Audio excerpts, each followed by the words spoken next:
Halo semuanya, selamat datang di podcast Aeronova lainnya dan hari ini tamu kita adalah Dmitry Volkov, seorang insinyur, desainer, dan pengembang. Benarkah?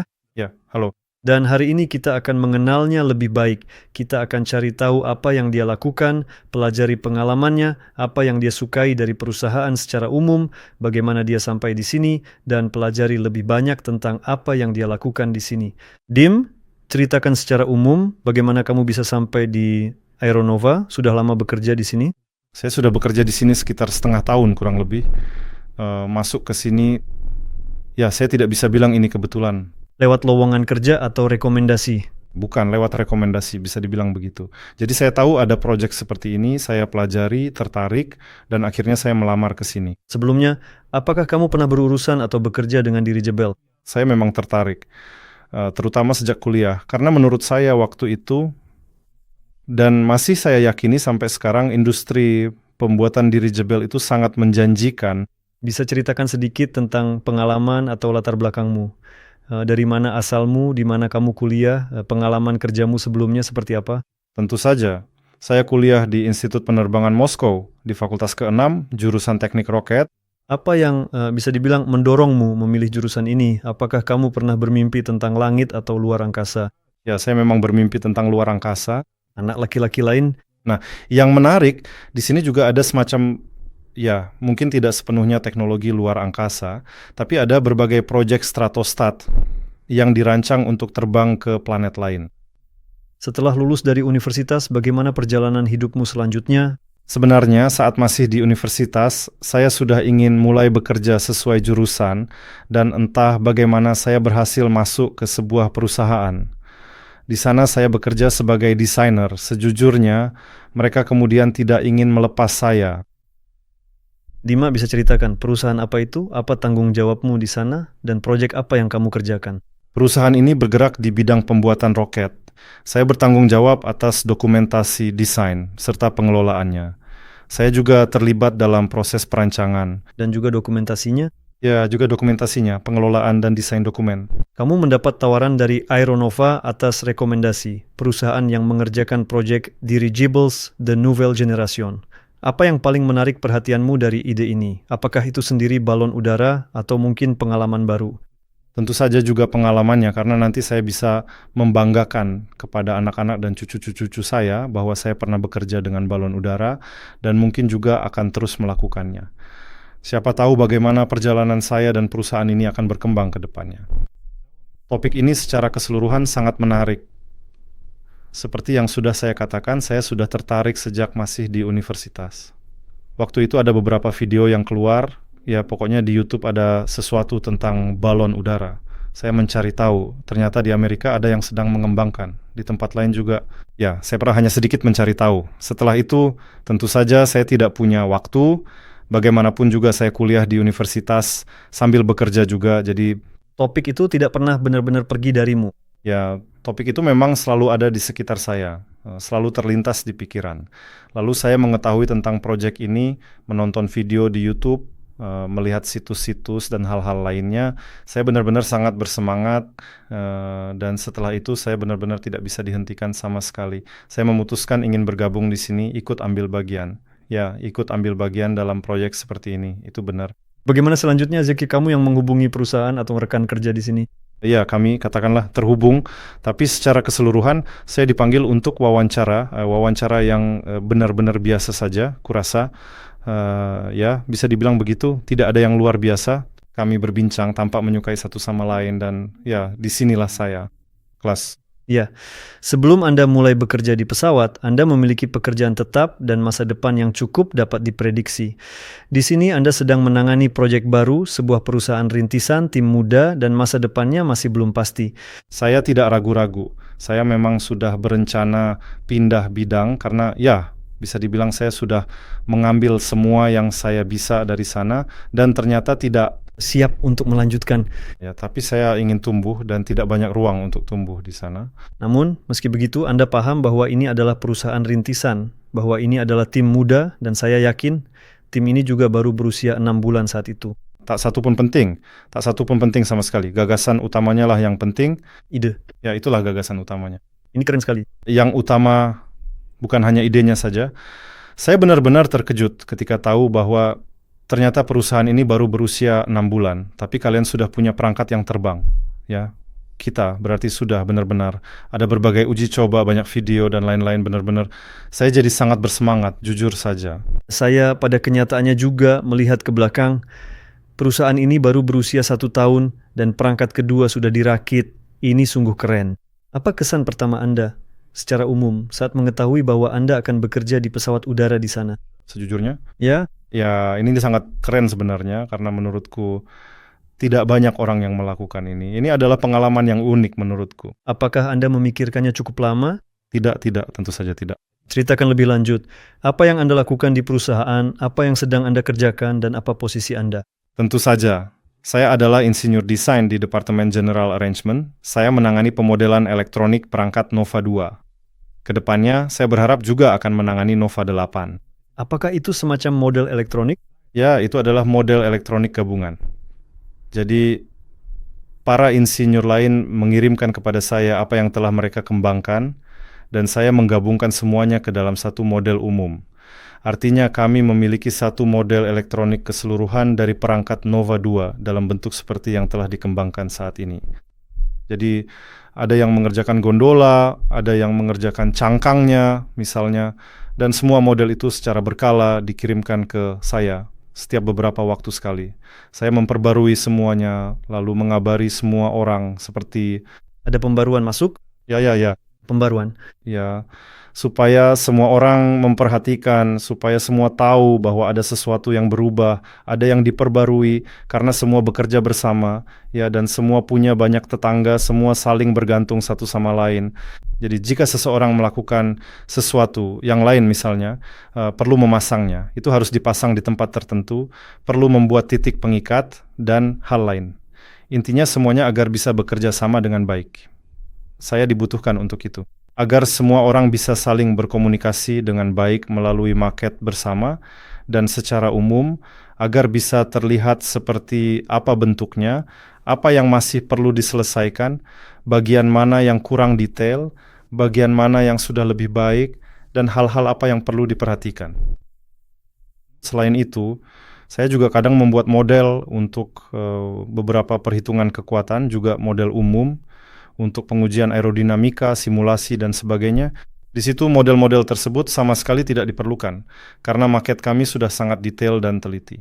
Sampai ke elemen-elemen kecil yang paling halus, dengan detail-detail seperti baut, mur, dan sekrup yang sangat kecil. Saat ini memang hampir belum ada maket seperti itu, tapi pada akhirnya semua itu akan ada dan tersedia sepenuhnya. Dan tanpa itu pun di sana sudah cukup banyak detail. Ya, tapi masalahnya adalah hal itu sebenarnya tidak terlalu baik untuk berbagai model. Misalnya, jika perlu diuji aerodinamikanya, melihat gaya hambatan, atau menghitung kekuatan, semua itu akan sangat mempersulit. Karena insinyur struktur harus menggambar, mendeskripsikan, dan menghubungkan setiap detail kecil itu secara terpisah. Semua itu akan memakan waktu yang sangat banyak. Untuk menghindari hal itu, ada cara khusus. Bagaimana ya mengatakannya? Bukan algoritma, tapi intinya ada. Yang penting sebenarnya, Semacam mekanisme bagaimana ya, mekanisme. Bagaimana menghitung semuanya secara terpisah, tapi tetap menunjukkan gambaran keseluruhan. Jadi, tidak memperhitungkan mereka di tahap awal pengujian aerodinamis, tapi kemudian memasukkannya. Tidak, dalam pengujian aerodinamis itu tidak diperhatikan, tapi dalam perhitungan kekuatan struktur, ya. Namun yang diperhatikan di sana biasanya hanya komponen utama. Jadi intinya adalah modelnya harus disederhanakan. Saya juga membantu melakukan itu karena itu juga bagian dari pekerjaan saya mungkin, ya. Dima, secara keseluruhan kamu bisa dibilang cukup drastis mengganti bidang pekerjaan. Apakah kamu harus mempelajari hal-hal baru atau secara umum tidak? Tentu saja. Menurut saya di setiap perusahaan pasti ada kekhususan pekerjaan yang berbeda, bahkan jika mereka bergerak di bidang yang mirip. Katakanlah 2 perusahaan pembuatan pesawat, saya yakin semuanya tetap akan sangat berbeda di masing-masing tempat. Tentu saja ada beberapa nuansa, itu sudah pasti. Ada juga dasar yang sama di antara mereka. Tapi di sini tentu saja banyak hal yang harus saya pelajari. Ya, dan masih banyak yang harus dipelajari, masih banyak yang menanti, ya, banyak hal yang menarik. Ini saya tidak tahu pada dasarnya Bahkan pembuatan balon udara itu sendiri adalah topik yang sangat besar, yang bisa dipelajari selama puluhan tahun dan tetap saja tidak akan tahu semuanya. Jadi ya, Ya memang begitu. Umumnya kamu suka dengan pekerjaanmu. tentu saja saya suka pekerjaannya. Antusias? Sangat antusias sekali ya. Saya berusaha terlibat dalam setiap kegiatan benar-benar, tapi tidak selalu berhasil karena saat ini beban kerja sangat besar. Ada proyek besar yang sedang kami kerjakan bersama-sama. Sebenarnya, saya sudah lama memperhatikan keaktifanmu. Kamu selalu pergi ke bandara, selalu bersemangat untuk ikut serta dimanapun, bukan hanya di depan komputer. Karena ini adalah pengalaman besar sebenarnya. Jika hanya duduk di kantor dan mencoba merancang sesuatu tanpa memahami bagaimana semuanya benar-benar bekerja dan terlihat, menurut saya hasilnya tidak akan sebaik itu. Tetap saja kita harus pergi ke suatu tempat, melihat sesuatu, mempelajari sesuatu, itu selalu bermanfaat. Di proyek apa saja kamu pernah terlibat? Seperti Nova 01, Nova 2. Nah, saya tidak bekerja di Nova 01, maksudnya saya datang setelah itu sudah terbang, tapi saya sempat pergi ke sana, melihat-lihat, itu tentu saja, saya jadi sangat terinspirasi ya, itu benar-benar sangat menarik, itu sangat keren. Dirigible yang bisa terbang, benar-benar menakjubkan, sungguh menakjubkan. Ya, dia sudah terbang dan... Ya, sudah terbang, jadi ternyata saya sedang mengerjakan Nova 2. Saya memimpin mockup elektronik dan juga bertanggung jawab atas titik pemasangan nasel, itu saja. Nah, jadi itu juga pemodelan, itu pemodelan 3D. Konstruksi. Nova 2 yang nanti akan segera hadir. Anda akan menyelesaikan semua komponen yang diperlukan untuk gondola sekarang. Kami akan menyelesaikan semuanya. Ada tim besar yang mengerjakan proyek tersebut, semuanya dalam proses kerja aktif. Kamu ada di tahap sekarang? Di tahap konstruksi. Maksudku, sekarang sepertinya sudah ada beberapa eksperimen yang dilakukan dalam hal bagaimana ya perhitungan kekuatan. Entah, sekarang juga sedang menyiapkan dokumentasi agar bisa mulai memproduksi sesuatu. Aku tahu beberapa bagian sepertinya sudah... Beberapa bagian sudah diproduksi ya. Jadi sekarang ini aku tidak tahu, mungkin sudah masuk tahap akhir pengembangan dan sebentar lagi akan segera dimulai produksi aktif seperti gondola, badan utama balon udara, selubung, dan sebagainya. Sebenarnya aku sempat salah paham tentang apa itu gondola. Aku kira itu semacam kabin seperti di perahu atau semacamnya. Tapi ketika aku melihat model milikmu, ternyata ada begitu banyak detail, nuansa kecil yang saling terhubung satu sama lain. Jumlahnya benar-benar banyak. Ini benar-benar pekerjaan yang serius. Ini memang pekerjaan yang sangat serius, apalagi karena kita ingin mengangkut orang. Jadi ini 2 kali lebih serius dibandingkan sekadar membuat drone tanpa awak, misalnya. Secara keseluruhan, mungkin semua ini terlihat rumit, tapi dengan pengalaman semuanya jadi lebih mudah untuk dikerjakan. Aku rasa kita akan sampai pada titik di mana kita bisa berada di sana seperti... Tentu saja saya juga ingin begitu. Menurut saya itu akan menjadi hal yang ideal jika kita memiliki kesempatan tidak hanya membuat produk massal, tetapi juga bisa beralih ke sesuatu yang lain. Misalnya kita punya Nova 2, lalu kita mengubah sesuatu di dalamnya, baik dari segi model, gambar teknik, atau hal lain, dan tiba-tiba kita bisa membuat perangkat yang lebih besar berdasarkan itu juga. Saya rasa memang itulah jalur yang kita tempuh. Memulai dari yang kecil menuju yang besar, lalu memperluas pengalaman yang kita dapatkan di sini dan sekarang. Bagikan pandanganmu. Menurutmu, di mana sebenarnya balon udara akan sangat dibutuhkan? Di mana mereka benar-benar diperlukan terlebih dahulu? Dan di mana kamu ingin melihatnya? Tentu saja saya ingin mengatakan di mana-mana. Sekarang, kita sudah benar-benar memiliki 01 Aerolite dan juga Nova 2. Wow. Nah, untuk perangkat kecil, mungkin itu untuk iklan, atau mungkin pengiriman barang kecil, pengantaran sesuatu di dalam kota misalnya, atau di tempat lain. Tapi menurut saya, pengangkutan barang adalah yang paling utama. Ya, pengangkutan orang juga tentu saja. Nah, itu kita sudah bicara tentang Nova 2. Ya, Nova 2, atau format yang lebih besar. Mungkin suatu saat nanti kita akan menggantikan pesawat terbang di beberapa tempat, karena bagaimanapun juga, balon udara ya tinggal lepas landas terbang dan mendarat, tidak memerlukan landasan pacu khusus atau persyaratan tertentu. Satu-satunya yang dibutuhkan mungkin hanya tim yang akan menerimanya, tapi itu bukan masalah besar. Setidaknya mereka bisa digunakan di tempat yang saat ini sama sekali tidak memiliki apa-apa. Tidak ada pesawat, jalur kereta api, perahu, atau jalur laut. Balon udara setidaknya bisa menutupi kekosongan itu. Di Rusia, ada banyak tempat seperti itu. Saya juga merasa bahwa memang dibutuhkan semacam infrastruktur untuk itu, tapi saya tidak bisa bilang infrastrukturnya benar-benar rumit. Cukup sederhana. Ya. Dima, bagaimana kamu melihat perusahaan Aeronova dalam 5-10 tahun ke depan? Bagaimana melihat perusahaan ini? Ya, di mana kita bisa berada atau di mana kamu ingin kita berada? Tentu saja. 5-10 tahun itu waktu yang cukup lama kan? 5-10 tahun adalah waktu yang lama untuk membuat prediksi, tapi saya tidak tahu jika kita berkembang dengan kecepatan yang sama seperti sekarang. Saya tidak tahu, mungkin di luar angkasa sejujurnya. Setidaknya di stratosfer. Ya, setidaknya di stratosfer. Tapi tentu saja saya ingin pertumbuhan ini tidak berhenti dan kita bisa masuk ke pasar yang lebih besar, mungkin pasar internasional. Tentu saja saya ingin itu terjadi. Saya rasa karena itu akan muncul beberapa tantangan baru. Mungkin ada hal-hal yang harus dikembangkan ulang atau menemukan sesuatu yang baru. Itu selalu menarik, itu selalu sangat menyenangkan. Bagaimana pengalamanmu selama 6 bulan pertama? Kesan apa yang kamu dapatkan dan bagaimana kamu diterima di tim? Saya diterima dengan baik, timnya luar biasa. 2 hari lalu ada hari kepengapan, mereka mengucapkan selamat pada saya. Di Aeronova, seluruh kantor. Saya juga mengucapkan selamat pada mereka. Saya rasa di sini kami memang sepadan. Bagaimana kepengapan membantumu dalam pekerjaan? Kepengapan membantuku kerja. Apakah itu membantu? Tentu saja membantu, tentu saja membantu. Karena tanpa itu, menurut saya, kita tidak akan bisa menemukan kebenaran, tidak akan bisa menemukan esensi dari sesuatu.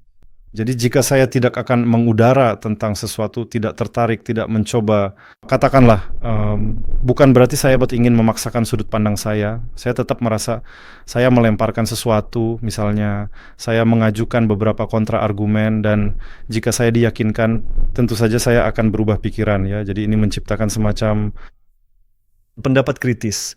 Ya, itu memang menciptakan peluang untuk bisa dibilang mencapai kebenaran ya, melalui semacam perdebatan, katakanlah begitu. Jadi apakah di perusahaan kita masih ada yang lain? Apakah masih ada orang yang suka mengudara di sini? Tentu saja ada. Bagaimana sebenarnya orang-orang seperti itu bisa akur satu sama lain? Apakah mereka berteman atau justru sering konflik? Jika mereka bisa mencapai semacam konsensus, maka pada akhirnya semuanya baik-baik saja. Tapi jika mereka hanya mencoba memaksakan pendapat masing-masing, ya itu tidak terlalu baik. Saat itu hidup jadi sangat berat, sangat berat. Saya tidak tahu bagaimana dari sudut pandang orang lain, tapi menurut saya sudah cukup bisa menyesuaikan diri. Kami sedang mengerjakan sesuatu yang besar dan sangat ingin menyelesaikannya, lalu melangkah lebih jauh menuju sesuatu yang lebih besar, ke puncak-puncak tertentu. Ayo ngaku, kamu sudah membayangkan di mana saja kamu mungkin bisa terbang dengan sebuah balon udara, kan? Saya sendiri belum terlalu membayangkan, nanti harus tanya-tanya dulu. Sekarang belum ada waktu khusus untuk mencari tahu, karena jadwal kerja sangat padat, banyak sekali yang harus dikerjakan. Tapi secara umum, kamu tertarik nggak misalnya ke stratosfer? Tidak, jujur saja. Saya pribadi sangat takut ketinggian. Naik balon udara mungkin saya mau, tapi hanya di balon buatan kita sendiri. Soalnya saya sendiri yang mengembangkannya. Jadi kamu yakin aman? Ya, tapi rasa takut itu tetap ada, karena ya begitu. Menurutku, itu tetap berbeda dengan pesawat. Pesawat itu melaju kencang, mulai bergetar, lalu lepas landas semua itu terasa, sedangkan balon udara, dia langsung terbang, sepertinya bahkan tidak akan terasa. Meskipun aku tidak tahu, aku belum pernah terbang. Ya, kurasa itu masih menunggu kita semua di masa depan. Ya, tentu. Semoga. Kami pasti akan pergi jalan. Di barisan depan. Ya. Kita terbang kemana? Di atas balon udara. Ngomong-ngomong, kamu suka bepergian. Kemana ingin pergi dengan balon udara? Saya sudah lama tidak bepergian. Saya tidak punya waktu. Bekerja? Entahlah. Lalu bagaimana dengan ini? Ya, aku kurang yakin soal pegunungan. Lagi pula kita punya batas ketinggian. Ya, setidaknya jika gondola tidak kedap udara, maka iya. Selain itu, entahlah, mungkin ke Baikal. Sebenarnya saya sudah lama ingin pergi ke Baikal, tapi sampai sekarang belum kesampaian. Bayangkan, melihatnya dari ketinggian seperti burung terbang. Dan di musim dingin juga. Inilah bongkahan es ini, air yang sangat besar, raksasa, dan sebening kristal. Anda sangat berhati-hati dengan hal itu. Tapi saya pun tidak tahu, apakah mungkin untuk terbang di atasnya. Dengar, mereka mengendarai jeep ke sana. Serius langsung di atas Baikal? Ya, di atas es. Jelas. Mereka lagi pasang tenda, keren. Jadi kenapa tidak? Kita harus keluar entah bagaimana caranya. Naik pesawat lebih baik lagi. Pasti menyenangkan sekali. Ngomong-ngomong, aku juga belum pernah ke Danau Baikal, tapi aku ingin sekali ke sana, Jadi mungkin di seberang laut juga, entahlah, itu juga keren. seperti di kapal pesiar sendiri. Benar-benar kamu tahu menyeberangi sesuatu, mendarat di air, terbang melintasi laut. Dulu di abad lalu orang-orang sering memecahkan rekor. Ya, bukan hanya rekor. Orang-orang mencoba terbang melintasi laut dengan pesawat atau dengan alat lain. Ya, sekarang ini sudah bukan masalah lagi. Lihat saja, penerbangan penumpang ada setiap hari. Tinggal naik, terbang dengan tenang. Dengan balon udara, ya mungkin juga sudah pernah menyeberang, tapi menurutku itu juga pengalaman yang seru. Ya, seperti Hindenburg itu, ada kapal pesiar wisata yang besar sekali. Memang ukurannya sangat besar. Bayangkan saja, seperti kapal pesiar, seperti kapal laut, tapi di langit. Itu benar-benar keren. Dia bisa terbang setengah dunia seingatku, dan memang dia sudah terbang setengah dunia 100 tahun yang lalu. Ya, itu benar-benar luar biasa. Kita juga harus membuat sesuatu seperti itu. Sekarang ini kita harus membuat kendaraan yang benar-benar super modern. Mobil, ya, tentu saja. Itulah yang kami perjuangkan. Pertama dan terutama kami akan terbang. Mungkin. Kami perlu mengujinya, kan? Siapa lagi kalau bukan kami, para pengembang yang akan memasangnya di sana? Kita masih harus membangun model berikutnya, jadi mari kita lakukan ini. Mari kita selamatkan pengembangnya. Jelas. Katakan padaku, Anda mungkin memberitahu teman-teman dan keluarga Anda bahwa Anda saat ini sedang mengerjakan pesawat udara. Apa kesan pertama mereka secara umum? Kejutan-kejutan. Lalu saya mulai menceritakan kisahnya lebih lanjut dan mereka menjadi sangat terlibat. Ya, mereka terinspirasi. Iya.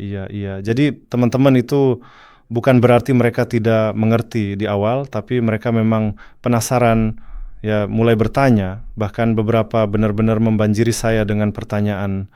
Saya menjawab semuanya dan akhirnya ya kami benar-benar membangun dialog tentang hal ini. Dengan pertanyaan keberatan atau keraguan seperti apa yang paling sering kamu temui? Nah, yang paling sering untuk apa sih mereka dibutuhkan sekarang, di mana bisa digunakan? Jawabannya secara umum mungkin di mana saja. Di mana perlu mengangkut sesuatu, barang-barang, di tempat-tempat yang tidak bisa dijangkau dengan mobil, kereta, atau pesawat. Sebelum kamu bekerja di Aeronova, pasti kamu sudah punya gambaran tentang apa itu balon udara, dirigible. Saya dulu punya gambaran yang sangat keliru tentang apa itu balon udara, dirigible. Dan katakan, setelah kamu mulai bekerja, apakah pandangan atau sikapmu berubah? Sejujurnya, saya pikir soal gas itu semuanya agak berbeda. Maksudnya, saya sama sekali tidak tahu bagaimana balon udara itu bekerja. Ternyata di dalamnya ternyata masih ada hal lain juga ya. Tidak secara umum saya tahu bagaimana balon udara bekerja. Maksudnya bagaimana dia bisa mengangkat beban ya. Itu semua tidak terlalu rumit. Semuanya bisa dihitung, semuanya bisa dibayangkan, itu fisika. Tapi tetap saja agak sulit untuk mulai bekerja dengan perangkat seperti ini karena biasanya kami bekerja dengan perangkat yang pesawat terbang itu terbang berkat gaya angkat pada sayapnya. Ya, jadi mereka harus melaju kencang. Ya, itu aerodinamika. Dan di situ yang penting hanyalah ya pusat massa, menempatkan ekor pesawat relatif terhadap pusat massa, begitu. Peralatan umum. Iya. Nah, di sini juga ada pusat volume. Dan secara keseluruhan sangat sulit ketika saya mulai diajak bekerja dengan Nova 01. Melakukan sesuatu, memperlihatkan sesuatu, saya harus bekerja dengan tangan sendiri. Sangat sulit bagi saya untuk menyadari bahwa perangkat ini hampir tidak memiliki berat dan bahwa strukturnya benar-benar berbeda. Sulit untuk dipahami di kepala. Dalam kehidupan sehari-hari, kita tidak dikelilingi oleh hal-hal seperti itu. Apapun yang kita ambil biasanya beratnya sebanding. Semuanya tertarik ke bawah, ke tanah. Tapi ini maksudnya entahlah, sangat sulit untuk mengubah pola pikir dalam hal ini. Misalnya, kalau harus memindahkan sesuatu untuk mengubah keseimbangan. Kamu berpikir harus melakukannya dengan cara tertentu. Tapi ternyata justru sebaliknya yang harus dilakukan. Karena pada alat ini yang penting adalah pusat volume, bukan pusat massa. Dan semuanya harus diukur berdasarkan itu. Dan kamu jadi lupa memperhitungkan bahwa ada gaya angkat di sana. Ya, gaya Archimedes. Semuanya benar-benar sangat berbeda pokoknya. Baiklah, perlahan Anda berhenti. Ya, tentu saja, tentu saja. Dan ingin bertanya kepada Anda, apa ide Anda sebelum bergabung dengan Aeronova dan setelahnya? Apakah keyakinan Anda terhadap pesawat udara sebagai bentuk transportasi kemungkinan akan menguat? Dan keyakinan terhadap pesawat udara itu sendiri semakin kuat, tentu saja, juga terhadap tim. Seperti yang saya katakan, kami punya tim yang sangat kuat. Orang-orang yang telah mengabdikan hidupnya pada pembuatan pesawat udara, mereka benar-benar punya pengalaman luar biasa. Mereka tahu banyak hal, dan saya merasa dari situ bisa muncul sesuatu yang luar biasa. Sudah saatnya kita akhiri. Ya, kita bisa akhiri sekarang. Hari ini kita hebat. Mungkin ada pesan atau harapan untuk para pemirsa kita, atau mungkin untuk rekan-rekan seprofesi. Untuk para pemirsa, percayalah pada yang terbaik, berusahalah untuk meraih segalanya, termasuk hal-hal baik dan juga pesawat udara. Begitu ya. Nah, kalau begitu kita akhiri saja. Terima kasih atas wawancaranya, atas waktu yang sudah kamu luangkan untuk kami. Ya, terima kasih juga atas wawancaranya. Senang bisa berbincang-bincang. Teman-teman, untuk saat ini itu saja. Terima kasih untuk semua yang sudah menonton video-video kami. Jangan lupa beri reaksi, tulis komentar, dan juga tulis siapa yang ingin kalian lihat di podcast berikutnya. Sampai jumpa di episode selanjutnya.